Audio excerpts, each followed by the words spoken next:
तीन दामाद की सास पार्ट 1। कावेरी जी के पति का देहांत हुए काफ़ी वक्त हो गया था। कावेरी जी की 3 बेटियां थीं, ईशा, मोहिनी और सुहाना। तीनों ही काफ़ी होशियार और नौकरी करने वाली थी। लेकिन उन तीनों से कावेरी जी इतना प्यार करती थी कि उनकी शादी की उम्र होने पर भी उन्हें पराये घर भेजने का उनका मन ही नहीं हुआ। अरे तुम तीनों मेरे कलेजे का टुकड़ा हो। जब भी तुम्हारी शादी के बारे में सोचती हूँ ना, बड़ा डर लगता है। सही कहती हो मम्मी, हम भी आपसे बहुत प्यार करते हैं। हाँ, मम्मी पापा के जाने के बाद अब बिल्कुल अकेली हो गई हैं। और मम्मी, अगर हम तीनों शादी करके चले गए तो आपका ख्याल कौन रखेगा? लेकिन अपनी खुशी की वजह से मैं तुम तीनों को बिना शादी के भी तो नहीं देख सकती ना बेटा। समाज के हिसाब से देखे तो यह भी गलत होगा और मैं ऐसा कुछ नहीं चाहती। लेकिन तुम तीनों से दूर होने के बारे में सोचती हूँ तो अजीब सा लगता है। लेकिन मम्मी, हम आपको इस तरह अकेला छोड़कर नहीं जा सकते। एक काम करते हैं मम्मी, शादी के बाद ना आप मेरे साथ मेरे ससुराल में चलना और मेरे साथ ही रहना। अच्छा, और तेरी सास मुझे रहने देगी तेरे ससुराल में? अरे बेटा, वहाँ ऐसा नहीं होता। बेटी की माँ कभी अपनी बेटी के ससुराल जाकर नहीं रह सकती। एक काम करते हैं माँ, आप ईशा और सुहानी की शादी कर दीजिए और मैं हमेशा आपका बेटा बनकर आपके साथ ही रहूंगी। मुझे नहीं करनी शादी। अरे मेरी बेटियां मुझसे कितना प्यार करती है, मेरी वजह से अपनी पूरी जिंदगी दांव पर लगाने को तैयार है। लेकिन मैंने ना इससे भी एक अच्छा उपाय सोचा है। क्या मम्मी? अगर आपके पास कोई सोल्यूशन है तो फिर क्यों परेशान हो आप? बताइए, क्या करना चाहती हैं आप? मैंने सोचा है कि अखबार में इश्तिहार देकर तुम तीनों के लिए 3 घर जमाई दामाद ढूंढ लूंगी।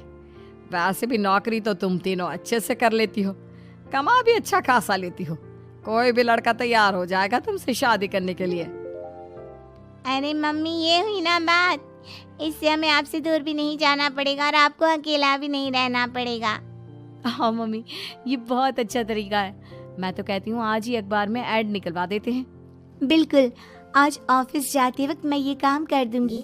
और कुछ ही दिनों के बाद कावेरी जी को 3 घर जमाई दामाद विवेक, सुमित और अविनाश मिल जाते हैं और वो उन तीनों लड़कों से अपनी तीनों बेटियों की शादी करवा देती है।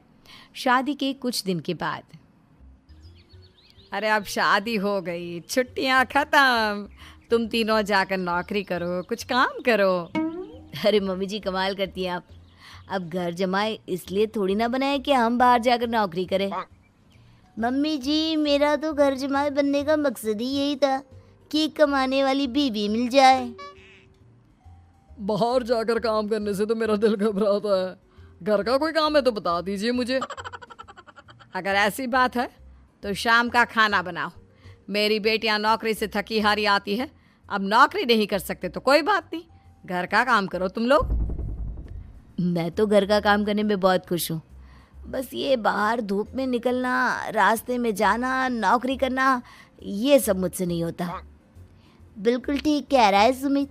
अरे गर्मी में, बारिश में, सर्दी में घर से निकल कर जाना और उधर बॉस की चिक चिक सुनना, इससे बढ़िया तो ये है कि मैं घर में झाड़ू पोछा कर लूँ। ठीक है, फिर तुम झाड़ू पोछा करना। अविनाश शाम का खाना बनाएगा और विवेक तुम सुबह का नाश्ता और खाना बनाओगे।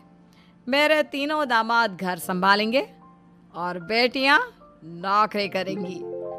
अगले दिन सुबह के वक्त, मम्मी मुझे ऑफिस के लिए देर हो रही है, नाश्ता चाहिए। अरे उस विवेक से कहा तो था कि सुबह का नाश्ता उसे उठकर बनाना है। अभी जाकर देखती हूँ क्या कर रहा है विवेक। अभी तक सोया हुआ है क्या? सुबह के 10 बज गए हैं। सोने दीजिए ना मम्मी जी, क्या हमेशा हिटलर की तरह हाथ में डंडा लेकर खड़ी रहती हैं। मैंने कहा सीधे उठकर खड़े हो जाओ और जाकर नाश्ता बनाओ। लेकिन मम्मी जी, बिस्तर में से निकलते ही कोई नाश्ता कैसे बनाएगा? 2 मिनट, वॉशरूम जाकर आता हूँ। बिल्कुल नहीं, सीधे रसोई में पहुंचो, मेरी बेटी को ऑफिस जाने में देर हो रही है। कुछ देर के बाद, हे भगवान, दोपहर के 12 बजे हैं लेकिन घर इतना गंदा पड़ा है। सुमित से कहा था मैंने समय पर झाड़ू पोछा कर देना। सुमित, कहाँ हो तुम? क्या हुआ मम्मी जी? सुबह की चाय तो पीने दीजिए। आप भी हद करती हैं, चिल्लाती ही रहती है। ये सुबह की चाय है या दोपहर की चाय? अगर तुम 12 बजे उठकर सुबह की चाय पियोगे तो क्या शाम का खाना रात के 3 बजे खाओगे?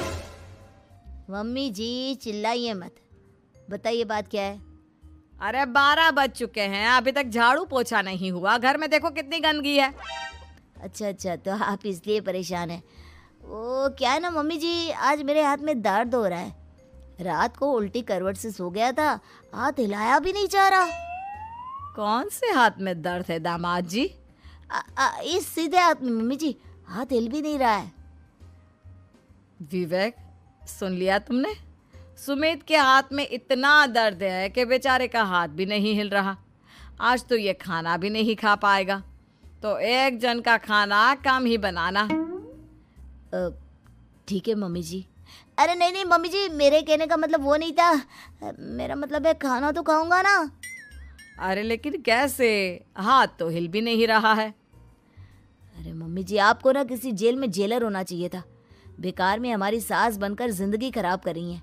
अरे लगाता हूँ पोछा। एक बेचारा घर जमाई और कर भी क्या सकता है। शाम को जब ईशा, सुहाना और मोहिनी ऑफिस से लौट कर आती हैं। मम्मी, शाम के खाने में क्या बना है? अब ये तो तेरे पति को ही मालूम होगा ना बेटा, उसने ही खाने की जिम्मेदारी ली थी। लगता है मम्मी आपने ये घर जमाए वाला तरीका अपनाकर मुसीबत मोल ले ली है। आपके तीनों घर जमाए कितने आलसी हैं। मेरे वाले को देखो, दोपहर के 12 बजे सुबह की चाय पीता है और काम क्या करना चाहता था? घर का झाड़ू पोछा। मम्मी बता रही थी कि आज उसने घर का झाड़ू पोछा शाम के 5 बजे किया था। अब क्या बताऊं बेटा, सुबह से हाथ दर्द का बहाना करके बैठ गया था। कहता है हाथ में बहुत दर्द हो रहा है, हिला भी नहीं जा रहा। सब बहाने मम्मी। ये तीनों घर जमाए मिलकर ना बस बैठकर खाना खाना चाहते हैं, काम धाम तो बिल्कुल नहीं करना चाहते। अरे लेकिन ऐसे काम नहीं चलेगा ना, मुझे इन तीनों को सबक सिखाना ही पड़ेगा। अरे तो मम्मी, आप हिटलर से कम है क्या? आपने जब हम तीनों को सबक सिखा कर इतना लायक बना दिया, तो इन तीनों नालायक दामाद को भी आप कुछ न कुछ तो बना ही देंगी। हाँ मम्मी, बस अपने अंदर के हिटलर को बाहर लाइए और अपनी तीनों दामादों को अच्छी तरह से सबक सिखाइए। रही बात आपकी बेटियों की, तो हम तीनों तो हमेशा से आपके साथ हैं।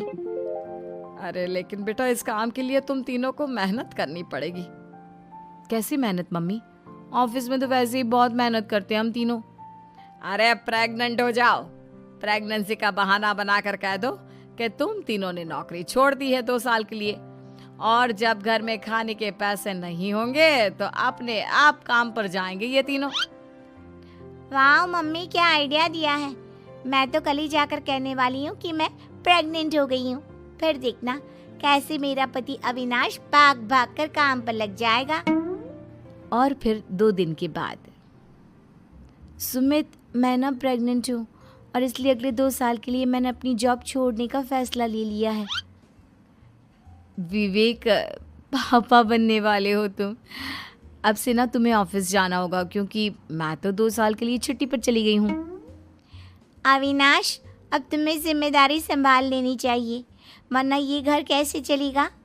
हम दोनों मम्मी पापा बनने वाले हैं। लेकिन कावेरी के तीनों आलसी दामादों पर अपनी बीवियों की बात का कोई असर नहीं हुआ। धीरे धीरे कावेरी जी को चिंता होने लगी, क्योंकि उनके प्लान के हिसाब से तीनों बेटियों ने ऑफिस जाना बंद कर दिया था। आखिर क्या तरीका अपनाएंगी कावेरी अपने आलसी दामादों को काम करना सिखाने के लिए? जानने के लिए सुनिए इस कहानी का पार्ट 2।